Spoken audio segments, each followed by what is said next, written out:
If you listen to other people's ideas, you'll often come up with a better one. And if you're not sure about something, it's easier to ask a classmate than a teacher sometimes. I like lessons more when you get to actually talk instead of writing it down. I find it easier to say it out, put my opinion, even if it's against someone else's opinion. I do enjoy giving opinions instead of straight answers because it's a chance to be different from everybody else. You can't have a wrong answer because it's an opinion. And if you learn other people's opinions, it means that you can look at things two different ways. Pupils at South Milford Primary School near Selby enjoy talking. In fact, they've been encouraged to do it on a daily basis during lessons. Dialogic talk is the essence of personalised learning. It develops your ability to think at a different level, at a higher level, to articulate those thoughts, and empowers you because of that to take ownership of your learning. Oh, right, yeah. Now, there's a good point. When you drink, you're always swaying about. That's true. Or it could be that the highwayman only arrives a day later, so they're probably recovered. That's right, because they didn't actually kill him immediately, did they? People said, but we all talk, we all do speaking and listening. Yes, but there's a hierarchy of talking in a classroom, and this is something a little bit different. Year 6 teacher Leslie Denon has been the lead practitioner for Dialogic Talk since the project was set up in North Yorkshire 6 years ago. Kirsten? I really think that Tim might have told him to do that because he does love them, but he knows that them two are in love, so he might try and get revenge on her as well. Oh my goodness, that is mega thinking. That's really expanding a lot of what Christian's saying. Once the penny dropped that it was very much hands-on practice rather than dusty research, then I think most of us were really up for it. I've just joined South Milford as a Year 1-2 teacher. When I applied for the job at South Milford, Dialogic Talk was all over the application form. So prior to even applying for this job, I had to research Dialogic Talk, and that took me towards personalised learning, assessment for learning. I approached Leslie to help me, really, to give me some pointers of where to go with Dialogic Talk. Bit baffled by the Dialogic Talk. It sounds complicated, but it's not. Okay. Dialogic is the cornerstone of all of the personalised learning that's going on in schools. Right. If you think about the things that you're already doing, you've probably already got talk partners. Use of talk partners where they're talking to each other and respecting each other's opinions. Right. A lot of that is basically underpinned by this concept of dialogic. So I'm encouraging the children just through discussion? Very much so, but it becomes then slightly stronger than discussion. Right. What we've done in the past, certainly, as far as helping professional development, etc., is where the teacher has a go at filming in the lesson where they think they're going to have a go at some sort of dialogic type questioning. I'll have a look at it with you as in teacher speak as the critical friend. Excellent. Yeah, let's do it. Now, I'm going to help you a little tiny bit, and we're going to see if we can improve, because when we're watching each other later, your job is to see if you can suggest ways that your friend can improve. And you're going to be looking with your eyes to what they're doing and suggesting different ways of moving. Right, girls, off you go. Any suggestions, comments or questions you want to ask these children? Daniel had a smiley face when he was doing it, and can you see he has a quite sad face? Can anybody tell me something different? They were trying their best to do it at the same time. Does anybody agree? Yeah. That's really an interesting bit, because up till then you were doing some good open-ended explain why they were good. Does anyone, but then you did, does anyone agree? So you closed it again. Ah, right. So that's the signal for, well, we finished. Challenges for me is getting your head around it. Where do you start? What element do I need to work on first? And breaking it up and just taking a step back and thinking, OK, we'll just work on one step at a time, and accepting it as a new challenge and taking on the support. The video technique is clearly useful as a CPD tool for staff, but filming pupils as they speak and discussing it later also helps make dialogic talk work in the classroom. Dialogic talk essentially is something that's shared. It's an experience where I'm saying I'm not the dominant person in the class, where effectively I respect your opinions, I want to hear them, and I'm going to respond to them. So there's a safe ethos in the class of just because I'm the teacher doesn't mean that I'm right all the time. And lots more of you will be doing it, and you'll be chipping in. You'll find that you won't actually even use me as the go-between. A little bit of that was coming on already, wasn't it? Which is lovely to do.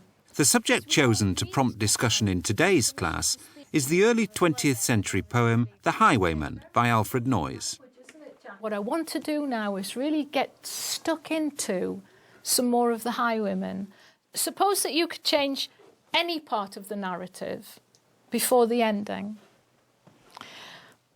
How would you modify this poem?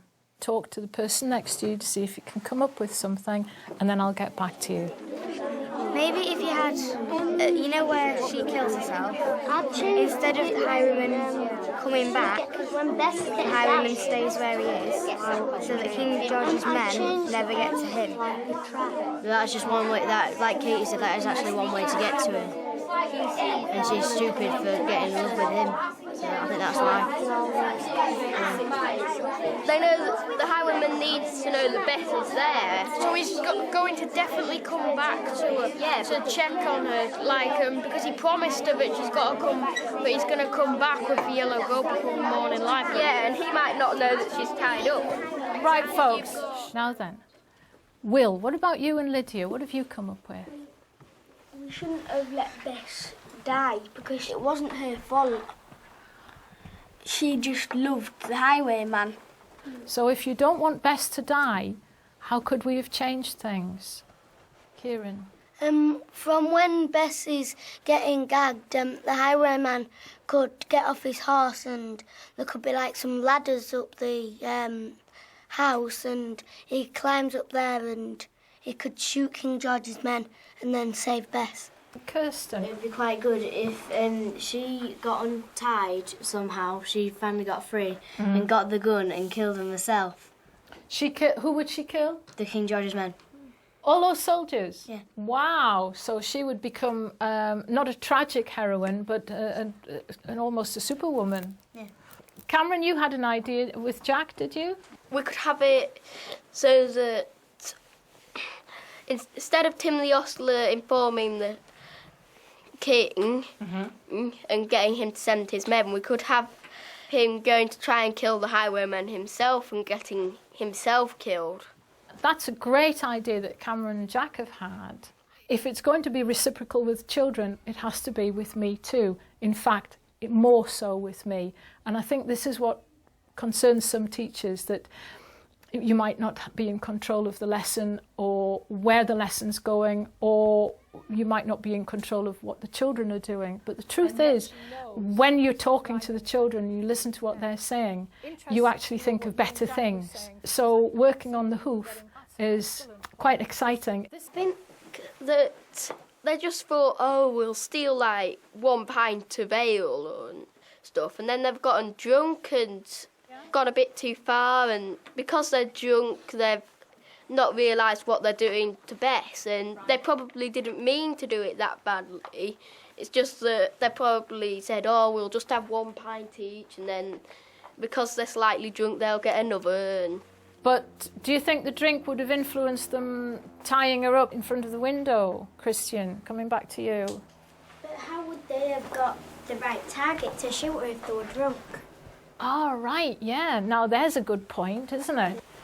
I don't think the highwayman should have died, but I think Bess kind of could have, because she sacrificed herself, and that's quite a big part of the poem, to save it, to save the highwayman. If these were real people, would you still say the same answer? I don't know. Well, I don't. I think this isn't something I've written down to plan to ask you. I've just thought of it now because I'm responding to what you've said. This is just the sort of thing that we're really working well on, where you're clearly listening to each other. I don't think you can do personalised learning, assessment for learning, creativity and excellence and enjoyment without being able to articulate your thoughts and develop your thoughts. At this early stage with her class, Leslie mediates the discussion. Her aim is to withdraw gradually from leading the class. To help the pupils to learn to talk successfully to each other, she gets them to watch video clips of the discussion. She hopes they'll realise that all opinions are worthwhile. The last time we were doing some talking together, what we were doing was I was filming while we were talking about the highwaymen. And what I want to do this afternoon is look at little snippets of that. He knows that he's going to get caught someday, and he hasn't got left, so there's nothing really left for him. Could they just pick up another gorgeous young lady from somewhere? I'll tell you something I think that I want to work on more with you is I still feel like I'm the one who's very much leading it. So that's something that I really want to develop more with you. But what I did like... Go on, Cameron. I just put my hand up because everybody else was doing it, and it wouldn't be right if somebody was just saying everything all the time because they were saying it without going through you when everybody else was doing it like... That's because we're still at the early stages at the start of the year, and that we'll get better at that, won't we? All right, now let's have a look at something else. I think that's a really good point that you're making there, that you can't say that one person is better than another, therefore they deserve to be saved and the others deserve to die.